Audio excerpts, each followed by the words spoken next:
Level 1. The light. You run a red light at the intersection of Garfield and 7th at 11:47 on a Saturday night in a 2008 Chevy Impala with a busted tail light and 3 ounces of methamphetamine in the center console. The light has been red for 4 seconds when you blow through it. You're doing 42 in a 35. Not reckless, not safe. The speed of a man trying to get somewhere without looking like he's trying to get somewhere. The meth isn't yours. It belongs to a man named Bridger who operates out of a duplex on the east side and who gave you $500 to deliver it to an address in Glendale that you've never been to before. You took the job because $500 is your rent and your rent is 11 days late, and the landlord has started taping notices to your door with the specific bureaucratic hostility of a man who's filed eviction paperwork before and isn't afraid to do it again. The patrol car is sitting in a gas station lot 200 feet from the intersection. You don't see it because you're watching the road ahead, watching for the turn onto Bell Road, watching for the address Bridger wrote on a napkin that's sitting on your passenger seat next to a Red Bull you haven't opened. The officer sees you. He sees the red light. He sees the speed. He pulls out of the lot and activates his lights. Red and blue in your rearview mirror at a distance of approximately 150 feet. You have a choice. The choice takes less time than a breath. Pull over, produce your license, explain the taillight, accept the ticket. The officer may not search the vehicle. He may not see the center console. He may not smell anything because the meth is sealed in 2 layers of plastic inside a Crown Royal bag that Bridger uses for all his deliveries because he thinks it's classy. You could walk away with a traffic citation and $500 still in your future. Or you could run. And the reason you run is not the meth, it's the warrant. A bench warrant issued 3 months ago when you missed a court date for a prior possession charge. The warrant means the officer runs your name and you don't get a ticket. You get handcuffs, you get booked. You get held without bail because the warrant designates you a flight risk based on the fact that you missed the court date, which you missed because you were working a 14-hour shift at a roofing company that doesn't give time off for legal appointments, and you couldn't afford to lose the job. The system issued the warrant because you tried to keep the job that was supposed to help you pay the lawyer who was supposed to get you out of the system. The circularity is perfect and merciless. You run. You hit the gas and the Impala lurches forward with the reluctant acceleration of a car that's been neglected for 180,000 miles. The engine sounds like it's arguing with itself. The speedometer climbs 50, 55, 63. The patrol car follows. The siren joins the lights. The sound fills your car and your chest, and the space behind your eyes where rational thought used to live. Level 2. The pursuit. The officer calls it in. Unit 47. I'm in pursuit of a white Chevy Impala, northbound on 7th Avenue from Garfield. Speed approximately 65. The dispatcher logs it. A second unit acknowledges. The pursuit protocol activates. In Phoenix, pursuit policy requires supervisor approval for continuation based on the severity of the initial offense. Running a red light is a misdemeanor. The supervisor weighs the risk. A high-speed chase through a residential area for a traffic violation. The calculus should say terminate. But you're running, and running changes the calculus. Running means you have a reason to run. Running elevates a red light into probable cause for something worth chasing. The supervisor authorizes continuation. 2 units now. The second approaches from a parallel street, attempting to box you into a corridor. You don't know the streets well enough to recognize the tactic. You just know there are lights behind you and lights to your right, and the only direction without lights is forward.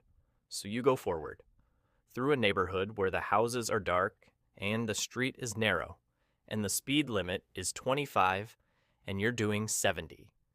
You blow through a stop sign at Bethany Home Road. A car in the cross street swerves and hits a parked truck.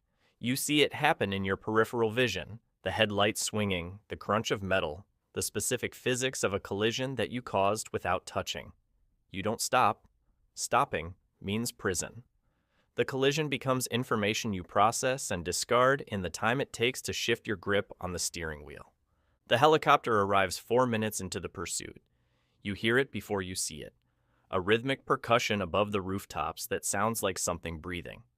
The searchlight finds your car and stays on it, a column of white light that turns your Impala into the most visible object in Phoenix.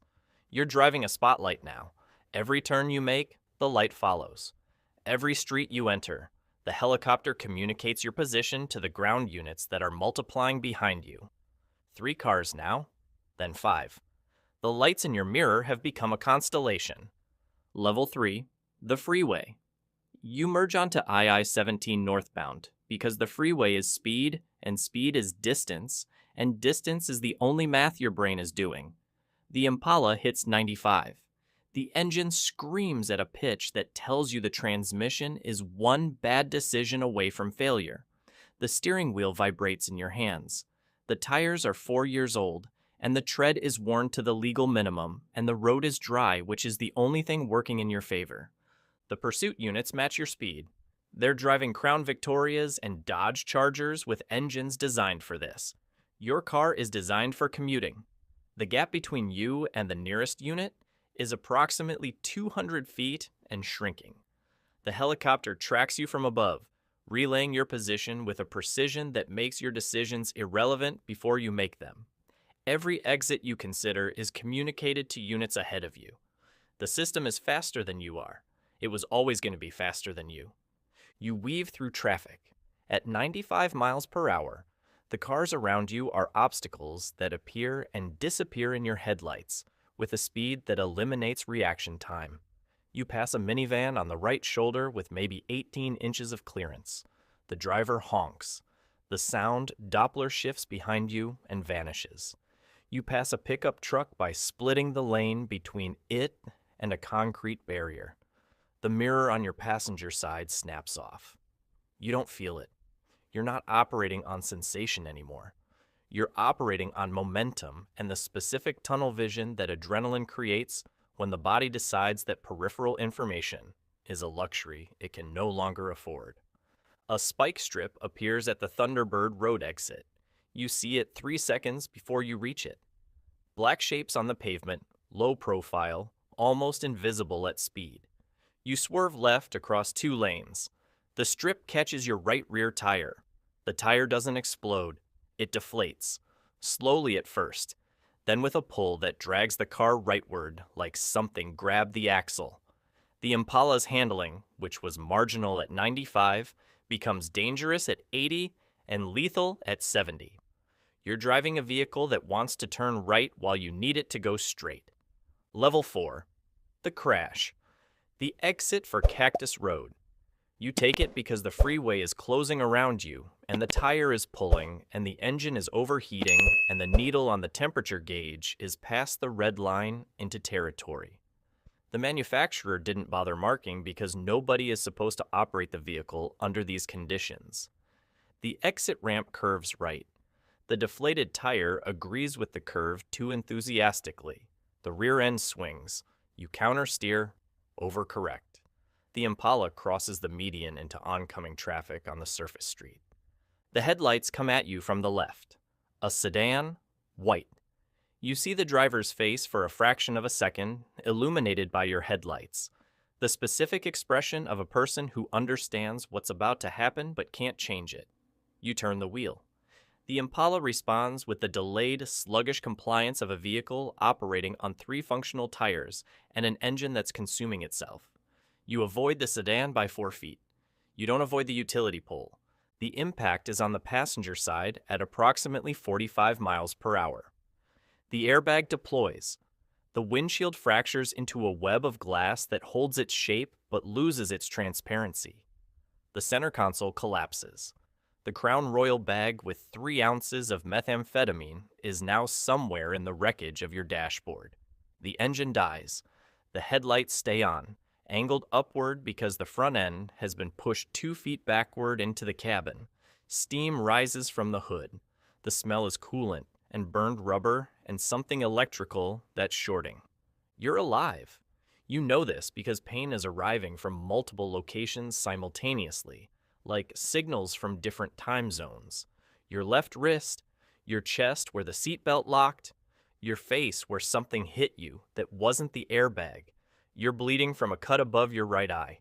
The blood runs warm and steady into your eye socket, and you wipe it with your hand, and the hand comes back red, and you look at it and think about the $500 and the rent and the napkin with the address and the red light at Garfield, and 7th that started all of this.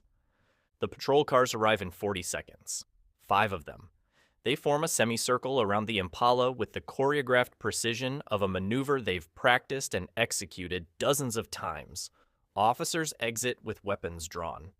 Commands are shouted from positions you can't see, because the windshield is opaque and the airbag is in your face and the blood in your eye has reduced your vision to a single functioning channel. You open the door.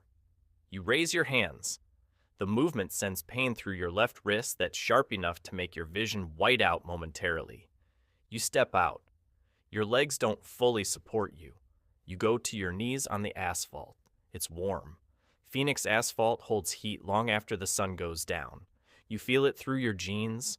Hands push you face down. Your wrist screams. Handcuffs go on. Someone searches your pockets. Someone reads your rights. The words come at you through a layer of adrenaline and shock that makes them sound like they're being spoken underwater. Level 5, the charges. The list fills a page.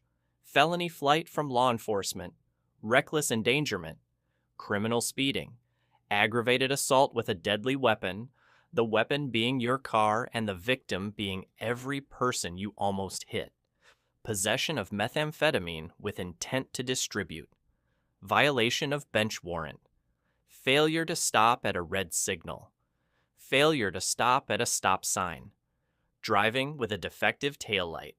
Each charge is a sentence. Together, they're a biography. The driver of the car at Bethany Home Road is a 34-year-old woman named Christine Aguilar. She has a fractured collarbone and a concussion from the collision you caused when you ran the stop sign. She was driving home from her mother's house. She has a 6-year-old son who is asleep in the back seat. The son has a bruised rib from the impact. He's 6, and he has a bruised rib because you owed $500 to a man named Bridger and couldn't afford to stop. The public defender assigned to your case is a man named Novak who handles 80 cases simultaneously and meets you for the first time 10 minutes before your arraignment. He reviews the charges on a tablet while walking through the courthouse hallway. He tells you the felony flight alone carries 4 to 8 years. The meth possession adds 5 to 15. The assault charges add another 3 to 7. He says the best realistic outcome is a plea that lands somewhere around 12 years. The worst is 30. He says this while checking his phone because his next arraignment is in 20 minutes and your catastrophe is one of 7 he's managing today. You plead guilty to felony flight, possession, and 2 counts of aggravated assault. The plea agreement consolidates the remaining charges into the sentence. The judge is a woman named Hargrove who processes the plea with the efficiency of someone who's seen 100 versions of you. She asks if you understand the terms. You say yes. She sentences you to 14 years in the Arizona Department of Corrections. She notes the injuries to Christine Aguilar and her son. She says the chase endangered dozens of lives across a 12-mile corridor through residential neighborhoods. She says the court takes that seriously.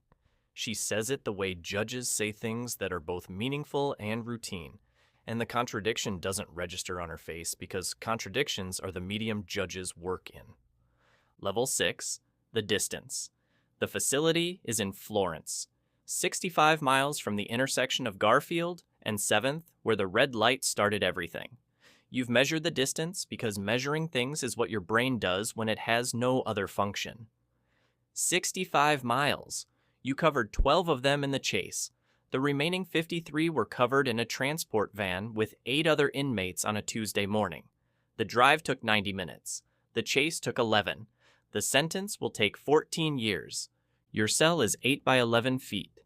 A window that faces the exercise yard, which faces the desert, which faces a horizon that's perfectly flat, and extends in every direction without variation.